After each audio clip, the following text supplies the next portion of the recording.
Well, we're back again, thanks to Professor Butters as he continues to do his online teaching magic. There are a number of articles in the folder, number 7, that explain different voting methods. And in particular, there's a couple of them that we didn't talk about, one of which is party fusion. And I'm not going to talk about them very much, but I just wanted to let you know you can take a look at that again. If you're interested in doing some of this for your paper, you can do that. But the party fusion one really just works so that you can run in multiple different parties. So I could run in the Democratic primary, and I could also run in the Republican primary. And so people can run in all sorts of different primaries, and that just lets people be able to you could have the Democrats and the Republicans nominating the same person. So that's sort of an interesting way to take a look at that, and there's a little article on that. And the other is George Leaf, who's a friend of mine, that he wrote a piece in Forbes a number of years ago where he suggested that you could vote against a candidate or for a candidate. So if you really didn't want Bernie Sanders, you could vote against him. If you really wanted, Joe Biden, you could vote for him.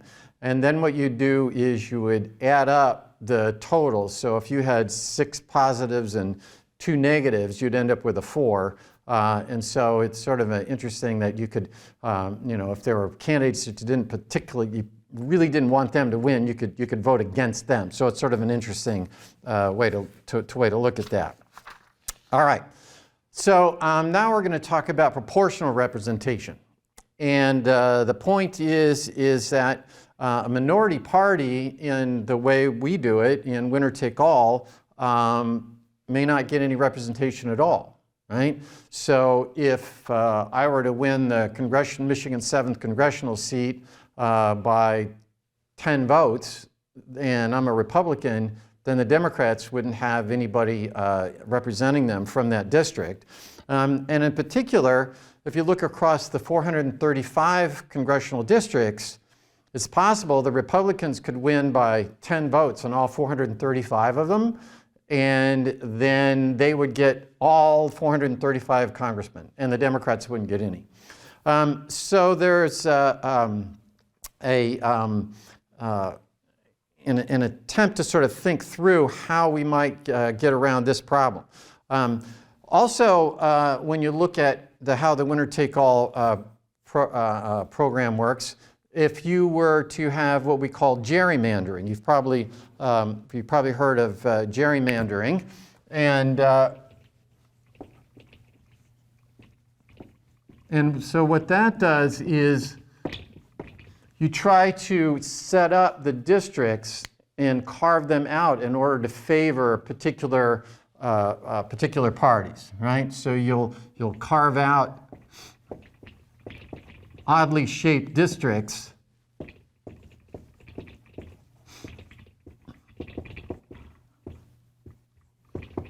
to benefit a party.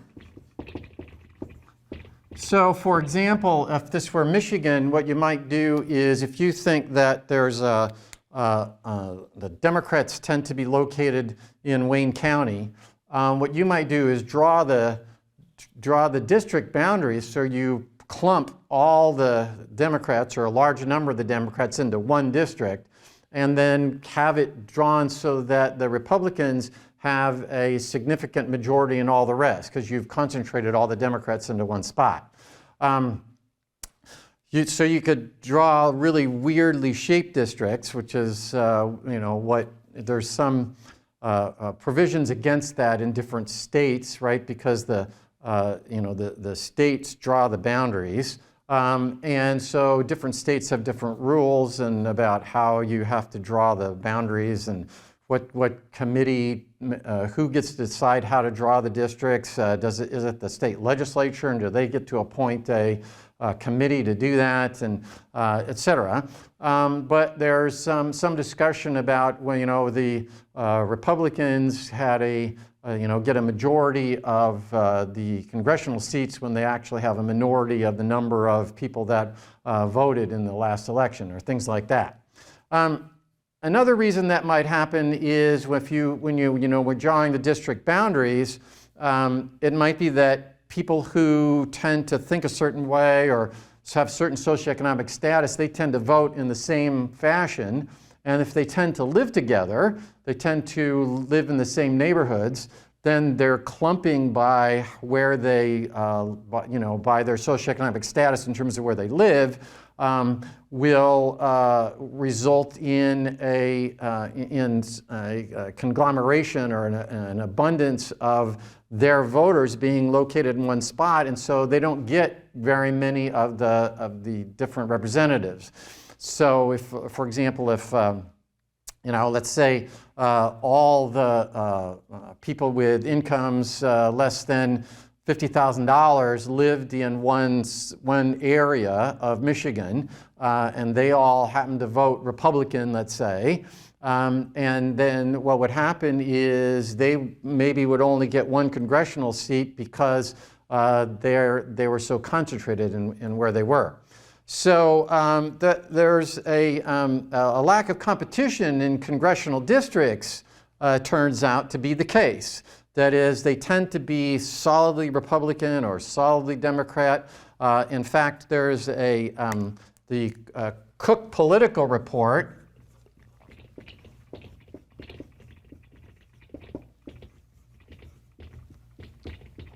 The Cook Political Report, and they put out, they have a report every election on how they view what the seats are going to look like.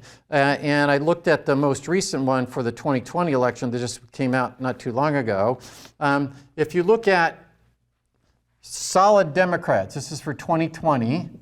This is now congressional seats, so there's 435 of those congressional seats. So the question is, okay, if we have solid Democrats, there were 182, and solid Republicans were 164. So those seats are pretty well determined. If you're going to win an election in those congressional seats, the Democrats are going to probably win 182 of them, the Republicans 164. Leaning one way, leaning Democrat, that is, it's close. It could go either way, but it's probably the Democrat that's going to win, but not for sure. You have 32 leaning Democrat and 25 leaning Republican, and then too close to call or toss-up. We really don't know who's going to win. Democrats have 20 and Republicans have 8. So if you look at it, 346 out of 435 seats are solidly one way or the other. So we know basically whether the Republicans are going to win that seat or the Democrats are going to win that seat. And again, part of that comes from the way the districts are drawn, from gerrymandering, and part of that comes from just people that tend to have the same socioeconomic status. They tend to vote alike, and they tend to live close to one another. And notice what this also can result in is polarization. Because recall that when we were talking about the median voter model, you're going to have to go to the median of the people that are voting. So yeah, if I'm a Republican in one of these solidly Republican seats, I'm going to go to the median of where my constituency is, the people that are voting in that district. The Democrats, 182 of those, they're going to go to the median of a solidly Democratic seat. And so what can happen is you can have polarization, because I have, just say, 182 solidly Democrat folks going in there. and then I've got 164 solidly Republican folks over here, and it's going to be difficult to then to move towards the center on when you're having legislation.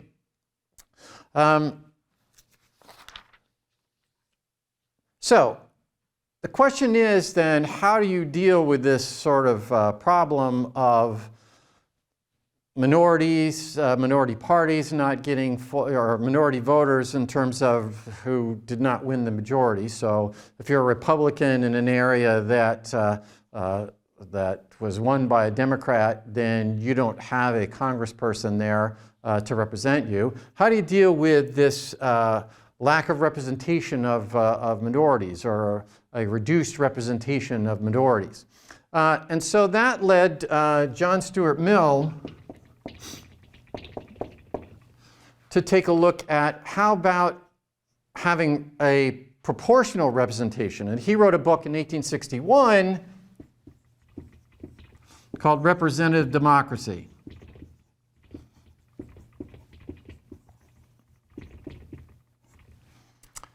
And in that, he suggested that what you have is you have a system of proportional representation.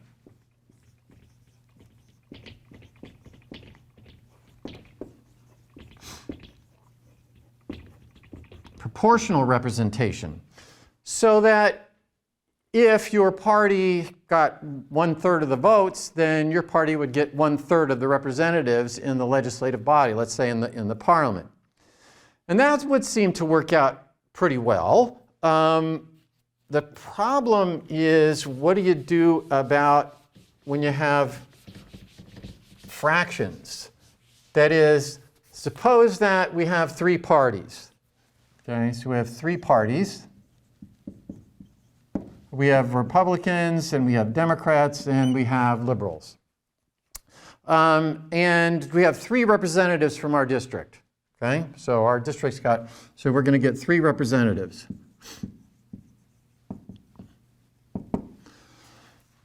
Well, if the Republicans got 1/3 of the vote, and the Democrats got 1/3 of the vote, and the liberals got 1/3 of the vote, then you're good, right? Each one gets 1.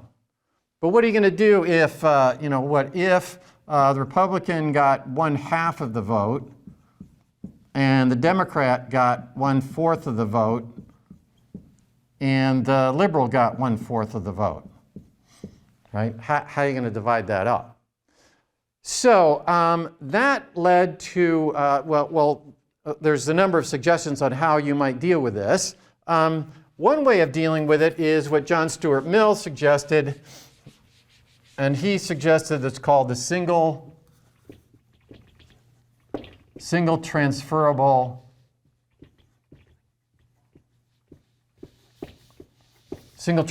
vote.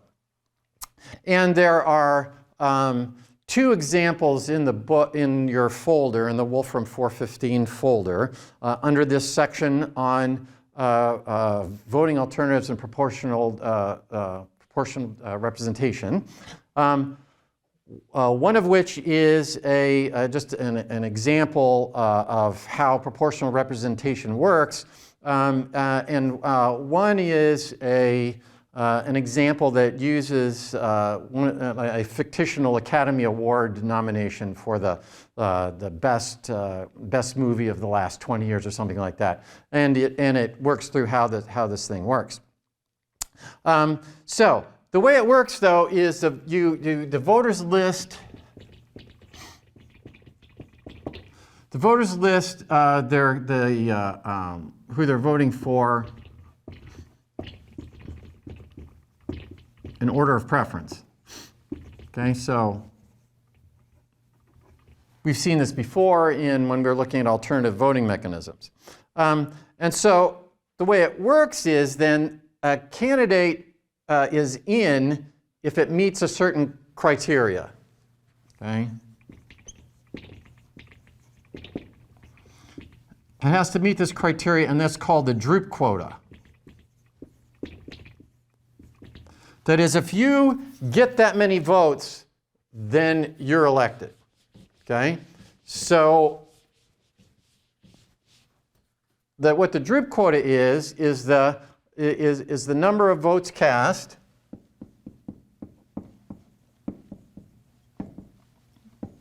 okay, divided by the number of seats plus 1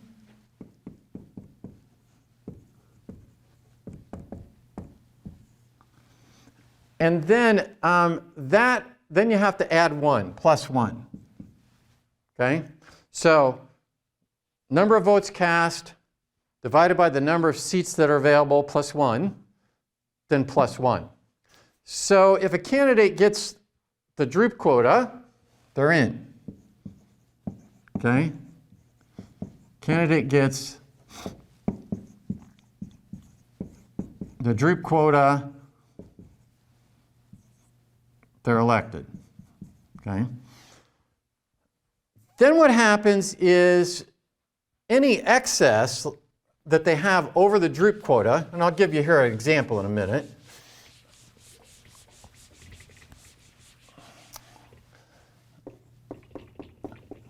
The excess votes over the Droop quota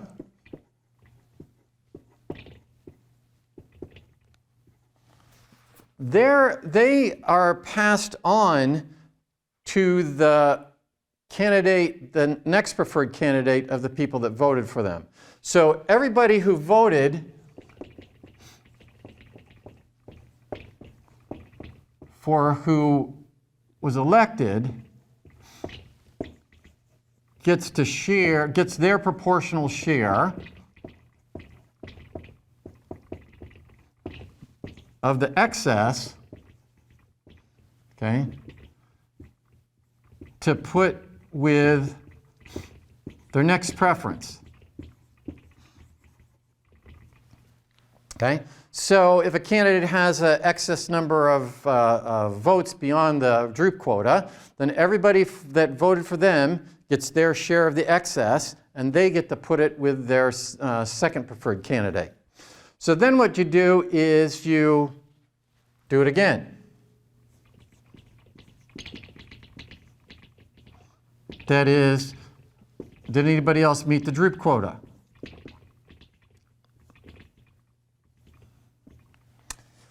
If they met the Droop quota, then they're in, right? If you meet the Droop quota, any candidate that meets the Droop quota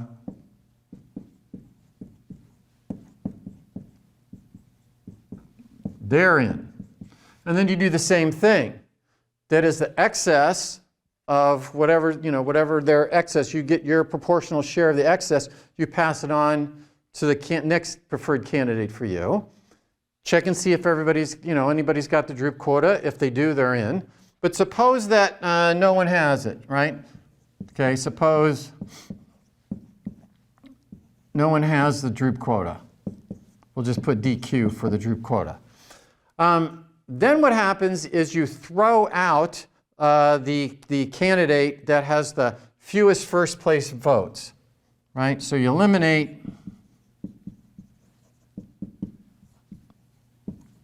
the candidate fewest first place votes. Okay? So you eliminate the candidate with the fewest first place votes, and their votes go to the second, to the next preferred candidate. Okay? Their votes go to next preferred candidate.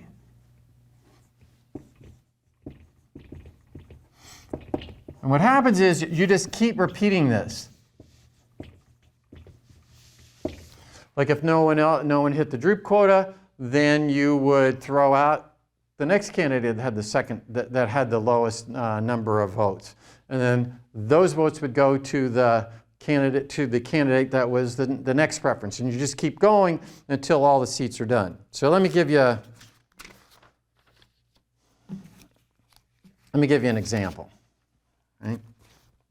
It'll be clear as we do an example. Okay. Suppose that we have and got to remember, Professor Butters has told me I need to keep switching these things out, otherwise they get dry. My white chalk never got dry. Right? It wore down, as you recall. I used to have to, run over there and pull out my box of chalk that I had stored over there. But anyway, so let's give you an example.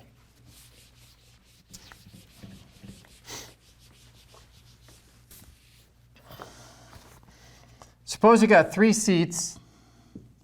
Ooh, we're green. We got 3 seats and 4 candidates.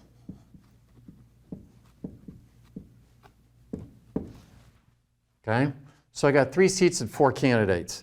And let's call this the parties then R, D, and L. And suppose we got 40 R's and we got 40 D's and we got 20 L's. And let's say the 40 R's, what they do is the candidates are going to be X, Y, Z, and V. So let's say that the way they get ranked here is X, Y, Z, and V. And then there's 40 Democrats that they rank theirs X, V, Z, and Y. And then the 20 L's, they have V, Y, X, and Z. All right, so turns out there's 100, right? There's 100 voters over here. So if what I do is I put the Droop quota together, I've got 100 plus the number of seats plus 1. So we said that there's 3 seats. So we have 3 plus 1, which is 4, right? Plus 1. So that's going to be 25 plus 1, or 26. So if you have 26, then you're in. Well, what do we got? X has got 40 from the R and 40 from the D, right? So 40 plus 40 is equal to 80. And V has got 20, okay? So what's happened is X has met the Droop quota, so X is in.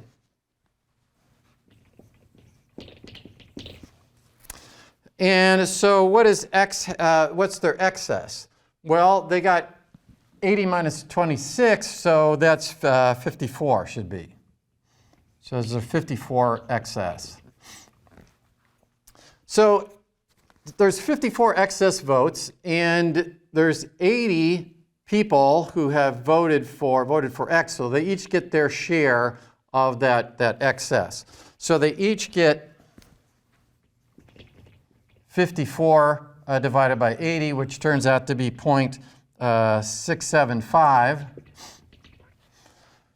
So everybody that voted for X has got 0.675 to give to their second favorite candidate.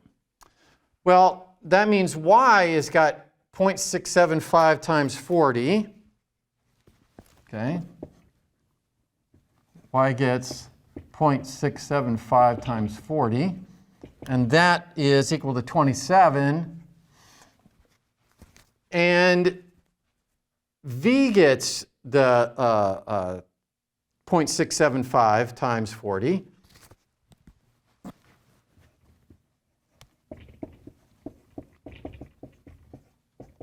Which is also equal to 27. And so V now has enough points to get in under the Droop quota, as does Y, and we're done. We didn't have to. They both meet the Droop quota, so they're both in. Now,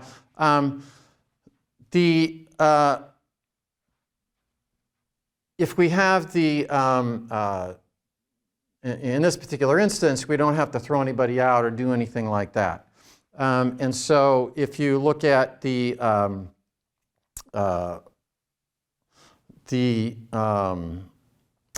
folder, there are the two examples in the folder that I mentioned. Both of those, you can crank through those and it will show you what happens when people do get thrown out, when you have to. So they have examples that we just talked about. Right? But the point is what you just keep doing these things over and over. That is, if you have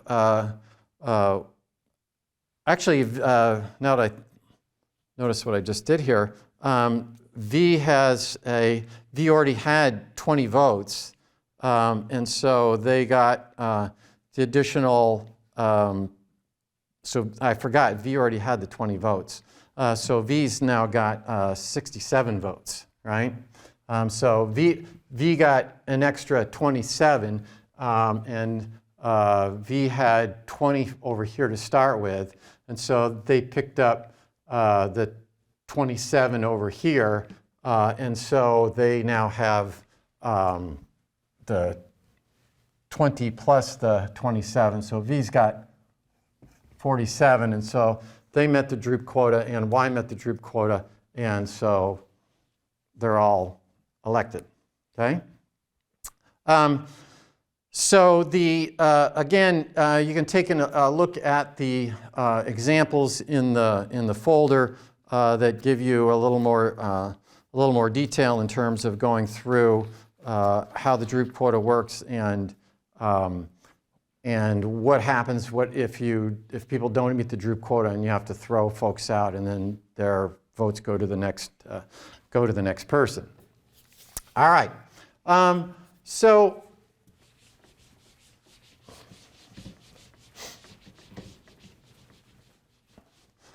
let's think a couple of comments. What's interesting about the Droop quota is one is you don't waste your excess.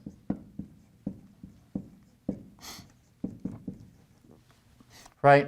That is, if people who voted and pushed the person in to get elected, the first person that got elected, and they were more than those, the folks that you voted for somebody, but they were already going to get in anyway.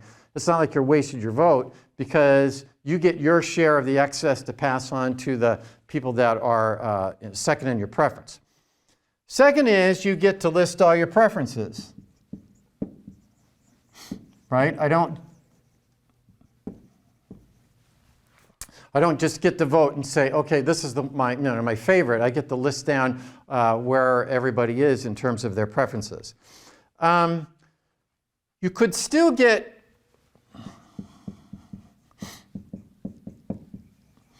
an election by all one party, right? I mean, it still could be that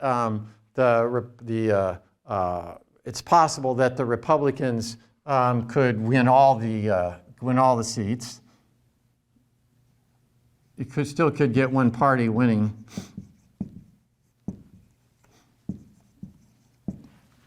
All the seats.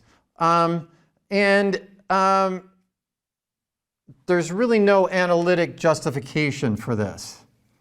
It's not like we said, okay, this is why you ought to do it this way, right? It just is one way of doing it. There's no saying, okay, this is clearly the best way to do that, it sort of weakens the influence of the party. That is,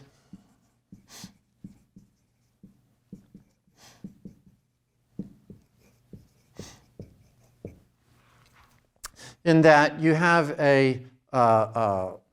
that I could end up with my winning even if I'm not part of a particular the party that is let's just put it this way, I can win possibly being from the party that I'm running with doesn't necessarily determine who's going to win. That is, you don't have the Republican as the winner, right?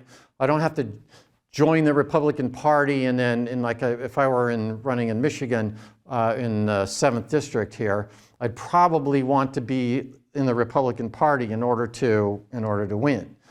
Here I could be from any party, and I could still get into the legislature.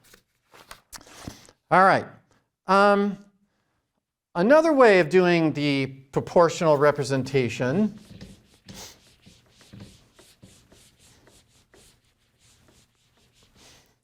is what's called the party list system.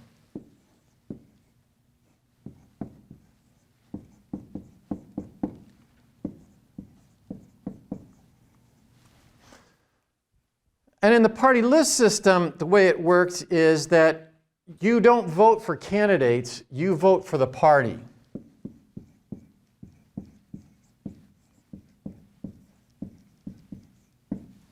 Okay? So you vote for the party. And the order of the candidates on the party list is determined by the party leaders, right? So the order of the candidates, and this will become a little clearer when it's sort of interesting because you guys can't ask questions, right? Because you're out there in cyberspace somewhere. Anyway, the party gives the order of candidates. You don't, as the individual, do that. So when you walk into the ballot box, you're voting for Republicans, or you're voting for liberals, or you're voting for Social Democrats, or whatever the political party is. Okay? And there's a couple ways that you can look at how you're going to allocate the seats when people are in there voting for the particular parties. So, how do we make it so that we can divide up the seats? Again, if there were 3 seats and a third of the Republicans, a third of the votes were for Republican, and a third of the votes were Democrat, and a third of the votes were for liberal or whatever, then it'd be fine. They each get 1 representative if there were 3 representatives. But what do you do about fractions? So this is what's called the Hunt rule, or the greatest average.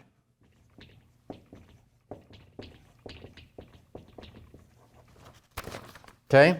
So, and again, we'll give you an example here that may make this a little more clear. So suppose that we have 4 parties. Okay? And the parties are A, B, C, and D. And we're going to have 5 seats. Well, and let's suppose that we have 35 voted for A, 28 voted for party B, 24 voted for party C, and 13 voted for party D. Okay? If you assign 1 seat, okay, the first seat, the average, if we were taking, what's the average for seat 1? Okay? The average for seat 1 for 35 would be 35 votes per seat. Okay? So A has 35 votes per seat. So they get the first seat. Then what you do is you say, okay, let's look at what the average is when we allocate the second seat.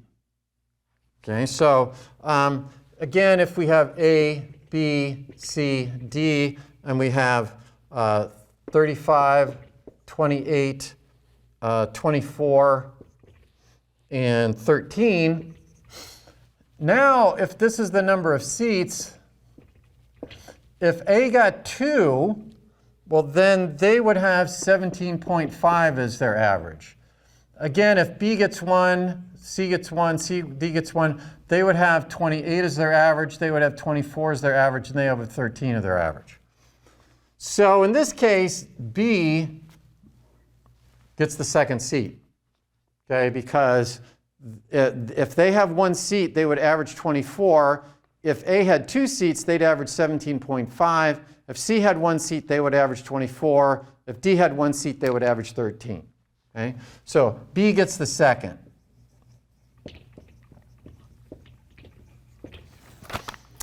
Well, if we do it again over here,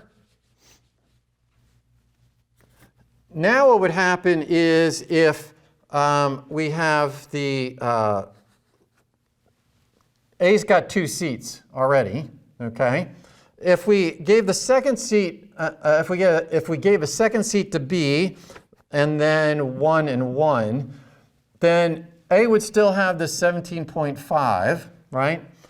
B, if they had two seats, they would average 14.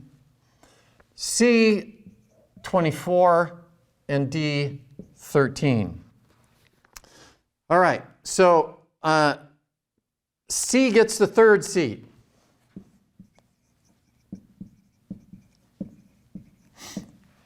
Okay? So how do we do with the fourth seat, right? So if we go back here, we would have this one. Back here. If we had this one, then when we go here, we would have A's got 2, right? A would have 2, B would have 2, C would have 2, and D would have 1. They've got 17.5. If B had two seats, they'd have 14. If C had two seats, then they would have 12. And D, if they had one seat, they would have 13. So A is going to get the fourth seat, right? Because their average now is 17.5. So A gets the fourth seat.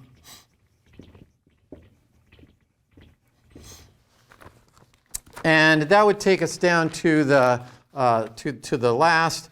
If we just do it this way, if we had A now getting 3,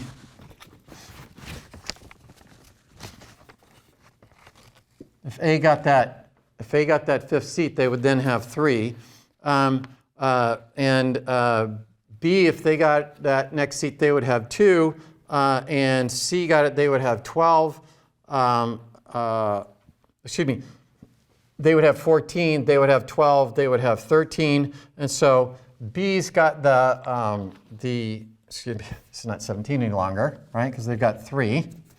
That is 11.67, or 667, 11 2/3. Okay, so if A got that third seat, then their average would be 11.67. If B got the second seat, they would get 14. C would have an average of 12, and D, if they got it, would have an average of 13. So B's got the highest average again, so B gets the fifth seat.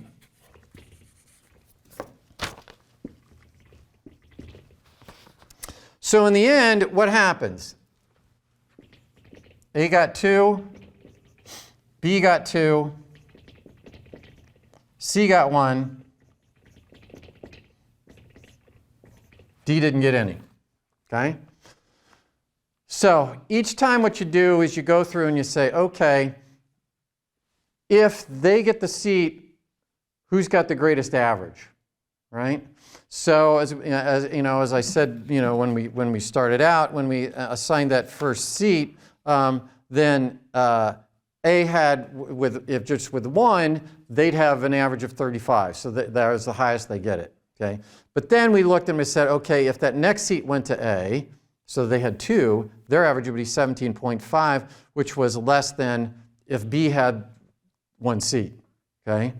And actually, then what happens is if B got that second seat, their average would fall to 14, and C, if they got their first seat, they would have an average of 24, so they get that third seat. And then when we started looking at, okay, what do we do with the 4-seat? If A had 2 seats, their average is 17.5, whereas if B had 2, they'd only have 14. Average would only be 12. D would have 13 if they only got 1. So A got the 4-seat. And then finally, as we just noted, that B is going to end up getting the 5th seat, because if they ended up with 2, their average would be 14. And so you got 2, 2, 1. Okay? Another way to do this is what's called the greatest remainder. And again, there's lots and lots of ways you could think of how to do these things, right? I mean, all we're showing you is the ways that are used most frequently. But you could, just like my friend George Leaf made up this way of an alternative method of voting, you could come up with some other way of trying to do trying to allocate these seats on a proportional basis. All right. So the other one is the greatest remainder.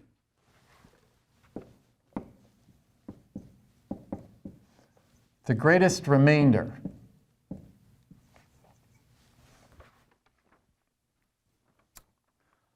Trying to, I know Professor Butters tells me I got to write large, and I tend to write small. So I'm trying to make an improvement there.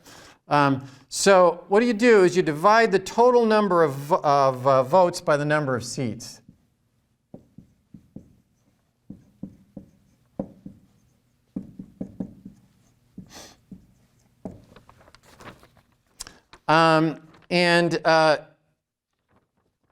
The way it works is that each party is given a seat for each of a vote quota in order to get in. So the vote quota, let's say in our case that we just had, was 100. So we had 100. We're just using the same mix of voting that we did before. There were 100 votes. Okay, and so the number of seats we said was 5. So if you have 20, you get in. Okay, you get elected. So if we look at A has, remember A had 35, B had 28. C had 24, and D had 13. Okay? So A, B, and C all hit the 20, right? So they all hit the 20. So now what the question is, what's the greatest remainder? What's left over after that? A's remainder was 15, right? Because they had 35. B's remainder was 8, because they had 28. C had 24, so their remainder was 4. And D didn't have any, so their remainder is 13. So now what happens is the greatest remainders are going to A and to D. They have the greatest remainder, because D had 13 remainder because they didn't have any seats. Okay? So in this case, what would happen is you'd have A getting 2, B getting 1, C getting 1, and D getting 1. So there's going to be, obviously there's a difference, right? And as with all these voting mechanisms, the method by which you choose to have the election can determine who wins. It's, we noted earlier on that Condorcet and Borda could give you two different answers. Similarly here, if you use the greatest average, you got a same voting, same voting distribution. You end up with a different allocation of the seats than if you use the greatest remainder. Just as you noted here that the party gets to say who's ranked where, and if you if you have A's going to the party A, for example, got two candidates that won, right? The party would have started out with, let's say, 5 people, and the top 2 are the ones that are going to go on as representatives. 3, 4, and 5, the party didn't get 5 people elected, so 3, 4, and 5 don't get to go on. So it's important where you are in the ranking when the party assigns. Here's how we're going to do it, right? So you vote for party A, I vote for party B. Who's listed and the order in which they're listed have been determined by the parties to start with. Okay, so there's another way of doing it that is in the How Proportional Representation Works article that does what's called the open list.